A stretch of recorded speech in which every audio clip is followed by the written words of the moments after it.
कुछ महीनों पहले पटना के नामी होटल में हुए गैंगरेप मामले में एक नया मोड़ आया है, जब गैंगरेप के आरोपी हर्ष शुक्ला की पत्नी शालिनी शुक्ला ने बताया कि उस दिन ऐसी कोई बात हुई ही नहीं, बल्कि यह एक सोची समझी साजिश रची गई है। शालिनी शुक्ला ने कहा कि अगर मेरे पति दोषी हैं तो उन्हें फांसी पर चढ़ा दीजिए, पर किसी बेगुनाह को फंसाना यह कहाँ का न्याय है। अगर मेरे पति गुनाहगार हैं तो उनको सजा दी जाए, लेकिन ऐसा कुछ हुआ ही नहीं है।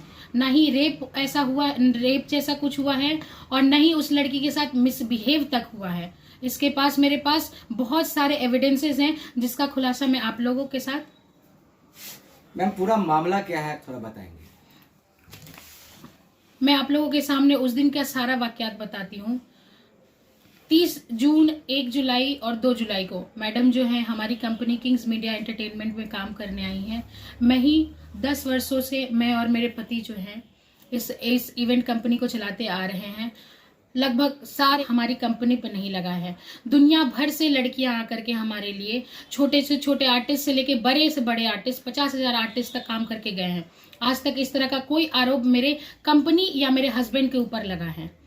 30 तारीख, 1 और 2 जुलाई को, जिस दिन ऐसा हुआ था, उस दिन का 2 जुलाई को मैडम जो है लगाई है कि रात को 2 बजे उनके साथ ऐसा कांड हुआ है। उस पर मैं थोड़ा सा उनके ही कथनानुसार ये रोशनी डालना चाहूंगी। सबसे पहली बात कि यदि किसी महिला के साथ इतना, भगवान न करे कभी भी किसी माँ, बहन, बेटी के साथ ऐसा हो, मैं खुद लड़की हूँ और मैं पूरी सहानुभूति रखती हूँ हर एक उन लड़कियों के साथ जिनके साथ ऐसा होता है। लेकिन ये जो मैडम ने पूरा जालसाजी का जो मामला बनाया है, उसके पक्ष में मैं कुछ बोलना चाहूंगी। यदि किसी लड़की के साथ रेप होता है तो सबसे पहले उसका मेडिकल जो है वो सामने आकर के प्रमाण करता है। मेडिकल रिपोर्ट मैं आपको दिखाऊंगी, जो कि Calcutta national medical college and hospital, Calcutta national medical college and hospital में हुआ है। इसमें साफ साफ पता चला है, इसमें साफ साफ जांच किया गया है सरकारी हॉस्पिटल में कि मैडम के साथ ऐसा कुछ भी नहीं हुआ है। नो रेप साइन, रेप का कोई मामला नहीं आया है। मेडिकल से ये साफ साफ प्रूफ होता है कि उसके साथ कोई भी रेप नहीं हुआ है।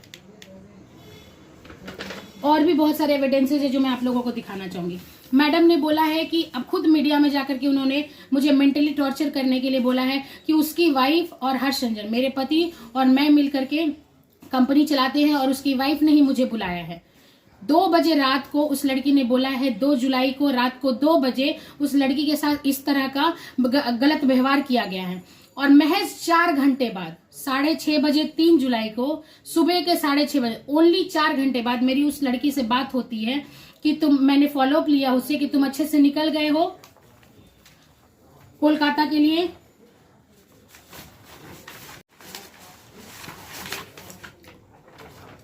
मेरी उससे 2 जुलाई को बात हुई है। 2 जुलाई को उसने बोला है कि मैं आगे का इवेंट भी करूंगी 6-7 का, और 3 जुलाई को 4 घंटे बाद, इस घटनाक्रम के 4 घंटे बाद मेरी इससे बात हुई है। हाय डियर, तुम निकल गए हो। उस लड़की ने कोई शिकायत नहीं की है मेरे से, जबकि मैं ही उस इवेंट की कोऑर्डिनेटर हूँ। एक बार भी मुझे उसने बताना जरूरी नहीं समझा कि मेरे पति और मेरे क्लाइंट ने इतना बड़ा हादसा उसके साथ किया है। उसके बाद मैं बताती हूँ आप लोगों को, और भी बहुत सारे सबूत हैं जो मैं आप लोगों को दिखाना चाहूंगी। मैडम ने बोला है कि मेरे पति ने उसके साथ इतना गलत व्यवहार किया है, और मैडम 4 जुलाई को, एक दिन बाद जाकर के जादवपुर थाना में केस कर दिए, और 4 जुलाई को ही वो जो है 5-6 का मेरे इवेंट जो था, 5-6 जुलाई के इवेंट के लिए 4 जुलाई को जिस दिन उन्होंने केस किया है, उस दिन उन्होंने अपने और अपने पति का टिकट डिटेल्स भेजा है मेरे पति के नंबर पे, मेरे पे भी नहीं, मेरे पति के नंबर पे। और ये बोल रही है कि मेरे पति जो है वो उन्होंने उसका रेप किया है, वो भी गैंग रेप। और 4 जुलाई को जिस दिन ये थाना में जाकर के केस करी है, उसी दिन जाकर के ये टिकट डिटेल्स भेज रही हैं। इन्होंने केस कहाँ किया है? जादवपुर थाना में। जादवपुर थाना कलकत्ता में के बाद ये घटना जो है पूरा 5 तारीख को भी मेरे पति से नॉर्मली बात किया जा रहा है। टिकट डिटेल्स मेरे पति ने उसको भेजा है 6-7 जुलाई के लिए। टिकट डिटेल्स भेजा है। पटना आने के लिए 6-7 मुजफ्फरपुर में मेरा 6-7 को कार्यक्रम था। टिकट डिटेल्स जब बन गया है, उसका तत्काल का बनना था। टिकट डिटेल्स मेरे पति ने भेजा है और बहुत प्यार से उससे बात करें कि नाइस कहाँ हो आप, नॉर्मल चैटिंग हो रही है। जो बंदा रेप करेगा वो लड़की जो है उसके साथ नॉर्मली ऐसे बात करेगी। केस करने के बाद का ये मामला है और ये लड़की बोलती है कि इसका मेरे पति ने इसके साथ गैंगरेप किया है और ये 4 जुलाई को केस करने के बाद 5 जुलाई को मेरे पति के साथ नॉर्मली बात कर रही है 6-7 जुलाई के इवेंट को आने के लिए। लेकिन 6-7 जुलाई को वो नहीं आई क्योंकि उसके मन में साजिश था। एक और मैं आपके यहाँ चोरी डकैती नहीं हुई है, आपके आत्म सम्मान का हनन हुआ है। एक लड़की मैं खुद भी हूँ और मैं जानती हूँ कि यदि किसी लड़की के साथ इतना बड़ा हादसा होता है तो उस लड़की के ऊपर क्या बीतती है। मुझे जब जानकारी मेरे पति के बारे में मिली थी, मैं कितना मेंटल स्ट्रेस से गुजर रही हूँ। और वो लड़की जो है जो बोलती है कि उसके साथ गैंग रेप हुआ है, 7 जुलाई से वो लगातार काम कर रही है। 7 जुलाई से लगातार काम किए जा रही है। 7 जुलाई से लेकर के आज तक का आप उसका एंकर नाइस करके प्रोफाइल देखेंगे, उसपे वो लगातार काम किए जा रही है। और ये मैं आपको ये भी उसका जालसाजी का सबसे बड़ा प्रूफ मैं आप लोगों को देना चाहूंगी।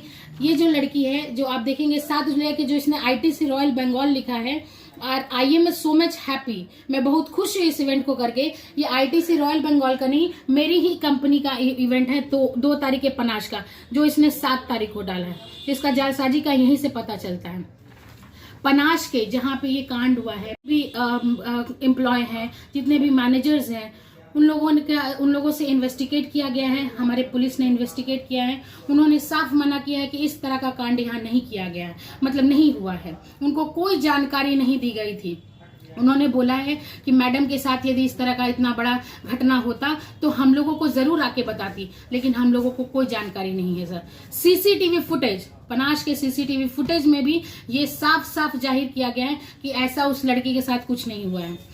मेरे पति और मेरे 3 तारीख को मुझे कुछ लोगों से पता चला कि उसने ये बोला है कि उसको मारा गया है, पीटा गया है, घसीटा गया है।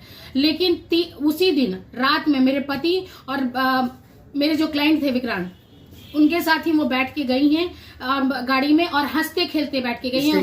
स्टेशन ड्रॉप किया गया है सर। और मेरे पति के साथ हंसते खेलते गई हैं। मेरे पति जो है पीछे वाली सीट पे बैठते हैं, वहां के गार्ड से बयान लिया गया है। और ये मैडम मेरे क्लाइंट के साथ आगे फ्रंट सीट पे बैठ के जाती हैं और बोलती हैं कि मेरे को मारा गया, घसीटा गया, पीटा गया।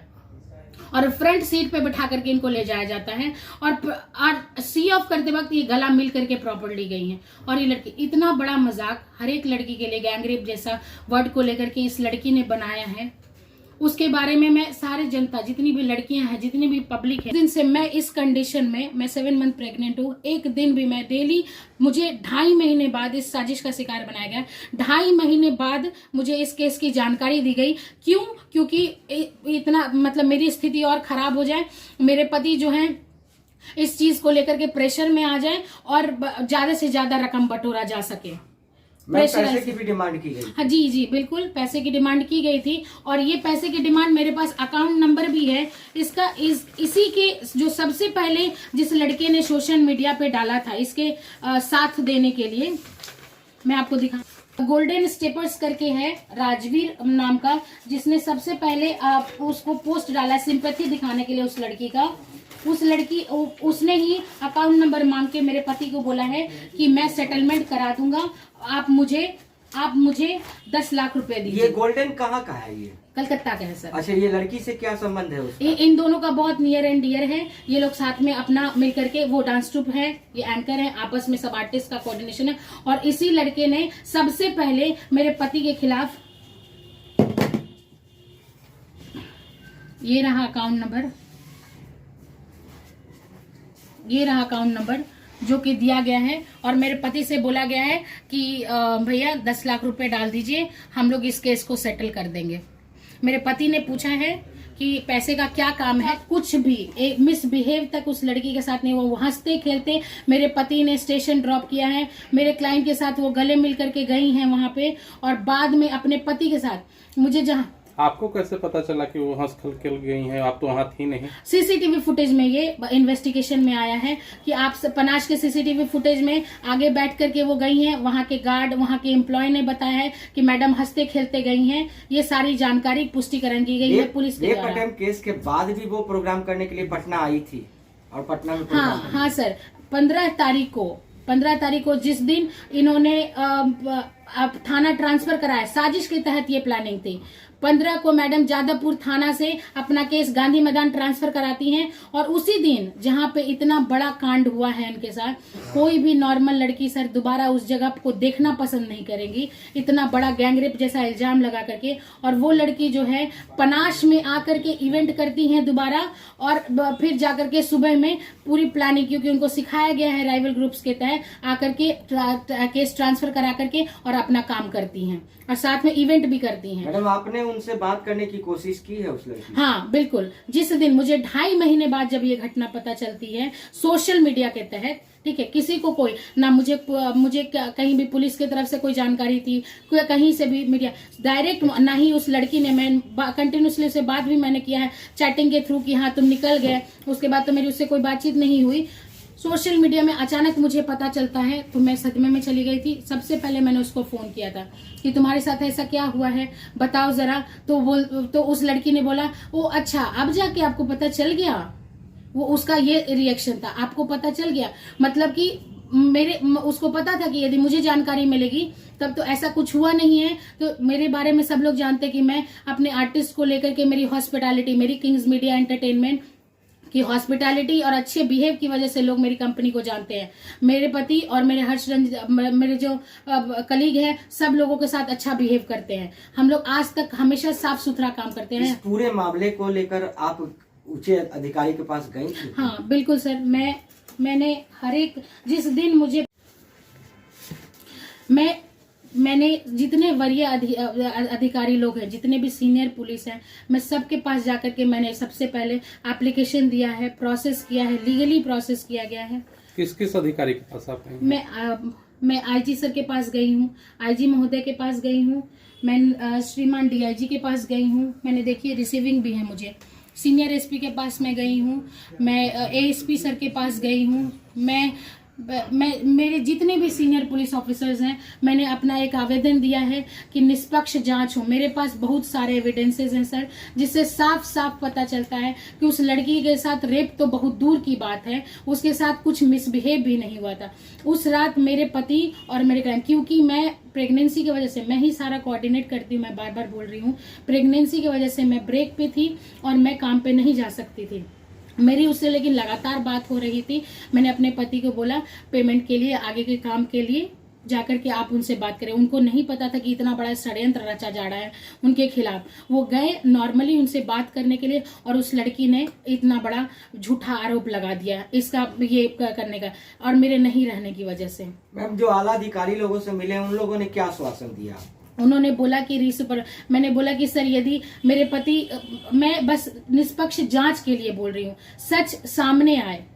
एक बार मुझे पता चला कि 2.5 महीने तक मुझे नहीं जानकारी देते हुआ उस लड़की ने हर तरीके से प्रेशर बना करके केस को ट्रू करवा लिया एक बार। तो मैंने बोला कि सर दोबारा एक बार तो रिजांच होनी ही चाहिए, जब मुझे मेरा हक बनता है कि एक बार यदि मेरे पति दोषी हैं तो आप ले जाइए उनको उठा करके, लेकिन एक बार जांच तो कीजिए। तो उन्होंने बोला कि हाँ ठीक है, मैं सुपरविजन के लिए रेडी हूँ। मैं आज भी मिल करके उनके पास से आई हूँ, लेकिन अभी तक 1 महीने हो गए। देखिए 22 तारीख को ही रिसीविंग दिया गया है मुझे कि अब रीसुपरविजन स्टार्ट है, और आज 1 महीने लगभग होने को है, लेकिन अभी तक कोई कार्रवाई नहीं हुई है।